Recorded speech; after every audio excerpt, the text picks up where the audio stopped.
Welcome back to your friendly gas-powered bike page. Or if this is your first time stopping in and you just caught this particular video, welcome to your friendly gas-powered bike page. If you've seen the previous video with this particular bike, that is when I took a look at it, find out why it wasn't getting spark, which was a small problem. No big issue there. And we got it out and got it running for the individual that owns the bike, because they had never got it running. So was the story or whatnot. Anyway, I've made a few suggestions. I'm not a big upseller to people. If you bring something in and just wanted a certain thing looked at, I will look at it. And if you want anything extra, I will do that. If not, I'm not here to sell you a bunch of items. I did make the friendly suggestion about the hub, aluminum hub rear mount for the sprocket, so you have some longevity and a lot less problems with your chain falling off with the standard rag joint. Now this bike here in the back is all sheer coincidence. Whoever they bought this from, I built this particular bike probably 2 or 3 years ago. And it is still running fine and operating just the way it should. And from what I understand, the chain has never given anybody any problems. I can see that it needs a little adjustment. That's going to be our next bike video, is going over this to check the nuts and bolts, because this individual and his wife would like to use them out for just a little recreational enjoyment. They're not going to be everyday riders, but when they do go out and ride, nobody wants a handful of problems with your motorized bike. You're supposed to be out enjoying it, having a good time, not fixing it or putting the chain on all the time. Now, for those who are new or whatnot, this is what I'm speaking of with the aluminum hub mount. I never let one of my bikes that are brand new ever leave with the rag joint that comes in your kit. For those who don't know what the rag joint is, it is the rubber pieces and the flat metal pieces that they afford you to mount your sprocket on the rear wheel. These never line up correctly. I have seen them work. I've had them work for myself in the past. That is 100% why I don't trust them, don't like them, don't want one in my life. So if you are new to this, definitely get the aluminum mount for the sprocket. It is going to save you a world of pain, chains falling off, and it always happens when you're out far away. Never happens in the driveway. And also when the chain comes off, sometimes it damages stuff, but we're not going to get all into that. But anyway, that's what we're going to install today on this bike. I have ordered him one up. That, and I put a new chain on it. Yes, this chain seemed new, but for some reason, I don't know if it was before I got it or something someone did when they built this bike, because I have no claim to fame on that. But the chain is bent, twisted in a few areas. Like one here, you can see how it's flat there, and then right here on here, for some reason, it's got a little twist to it. So I am not going to trust that one iota. Maybe you can keep this as a spare. It's really twisted right there. You can see how crooked that bad fella is. I don't know if the video does justice. But anyway, trust me, it's bent. So I'm not going to send them out on their inaugural ride with a bent chain and a wobbling sprocket. You can see the scratches where the chain has came off in the past. So my theory must be true, or at least on this bike anyway. So anyway, everybody always asks me about the link to get this sprocket. Why I use this particular sprocket. And it is simple. Here is the sprocket. Here is the company that sells the sprocket, or hub mount, I should say, not sprocket. These always fit perfectly. I've never had to do any massaging or grinding or filing or anything on this particular aluminum hub mount ever. I've used hundreds of them. There's our new nickel plated chain. I like the nickel plated chain. They seem to last a little bit longer and stay lubed up a little bit longer also, because of the nickel plating on the chain. But that is the sprocket I use. Why I use that sprocket is because you do not have to spend any money. Well, I called it a sprocket again. I use that aluminum hub mount because you do not have to spend any money buying another CNC sprocket.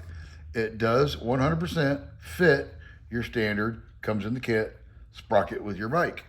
So after you buy the hub adapter, you can use your sprocket. for those who have ordered one and found out the hard way, you'll found out that if you just pop up Amazon, go with aluminum hub mount, that's particularly not this one, you'll find out that the standard sprocket does not fit. The holes don't line up. So then you got to turn around, spend another $50 and sometimes even more, and buy the sprocket that fits their aluminum hub mount. But this particular one fits all standard sprockets that come with your kit. That's why I use them. Keeps it simple, and keeps it simple for the people who are in the same predicament and boat and don't want to spend that extra money for that aluminum sprocket. All right, now that I've talked long-windedly about that, let's get this wheel off of here, get the sprocket on, and get this bike a little more bulletproof in the problem department.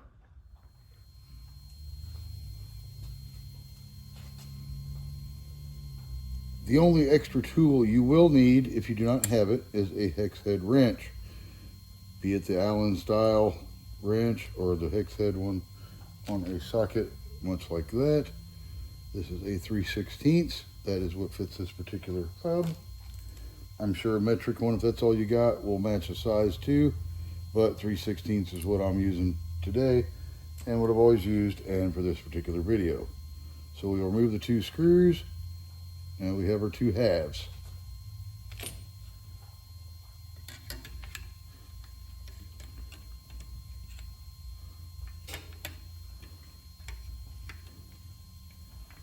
Takes a little doing to find out where she wants to live. There's where that one wants to live. Slide that one in there. Easy peasy, just like that. Drop my screws in the hole back here. Get it finger started to make sure that it's straight and I am not cross threading it.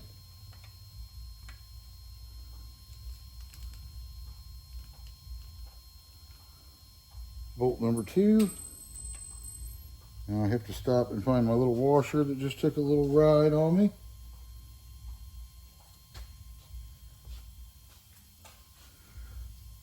One moment while I get the magnet to get this washer up under the table. Okay, got my washer back.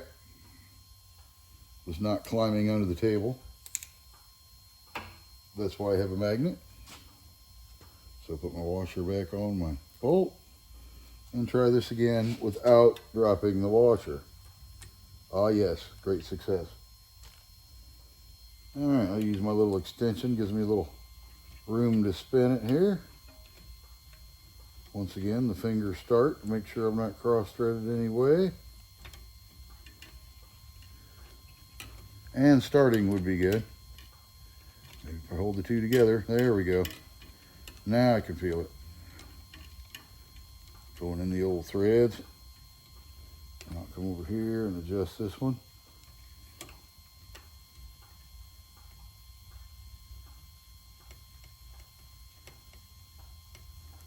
All right, as I do it, I will take a look at my crack where the 2 halves come together on that side and on that side and try to adjust them at least as even as I can possibly get them.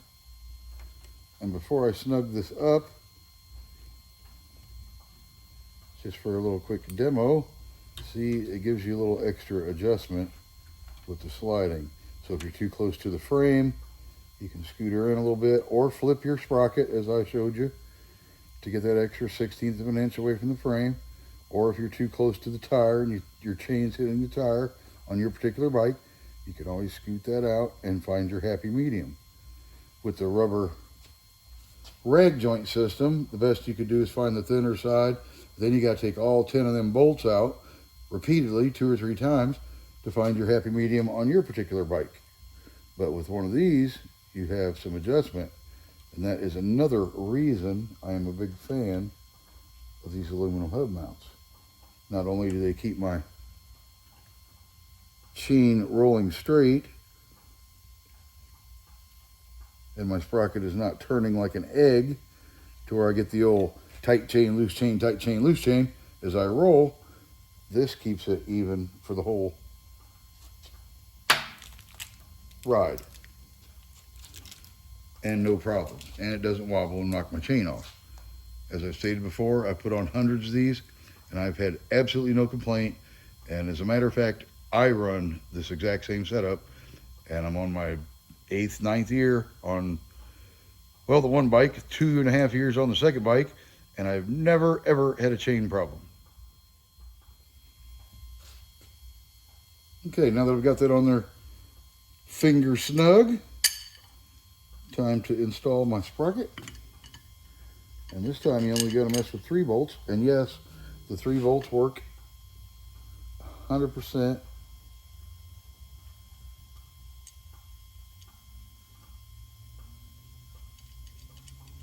You're not going to break them with the utmost torque of your bicycle.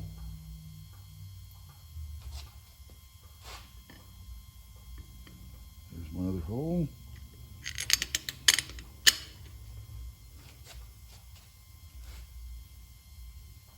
The biggest pain, just like your rag joint, but at least this time you only got to do it 3 times, is getting the nut started on the back side without dropping them in between the spokes.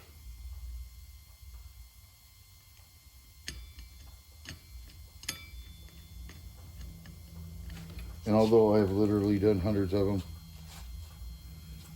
it's still a pain every time. Where is Mr. Hole?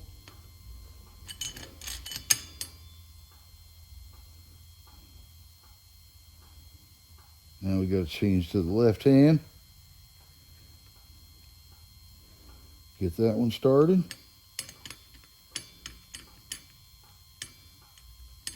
All right. Let me get these snugged up and we'll take a look at the finished product. It is fine to leave your aluminum hub mount finger tight loose on the hub and tighten these thoroughly and not have to get back to them. And as you can see, now you have that extra clearance I was talking about in case you got to get away from the tire or in case you got to back up from the frame. Or you got to find a happy medium depending on your particular bicycle. So I will get my brake arm reinstalled and this bad fella is ready to go back on the bike. It also makes it a world easier in the future if you get a flat tire and got to mess with it. You don't have so much lining up to do. You can pretty much change it out and get back on the road in a fraction of the time than fooling with the rag joint and having to figure out to get the tire all lined back up to where the happy medium was for your sprocket that didn't turn completely true or did the egg thing. And if you've built one and you have the rag joint, you know exactly what I'm talking about.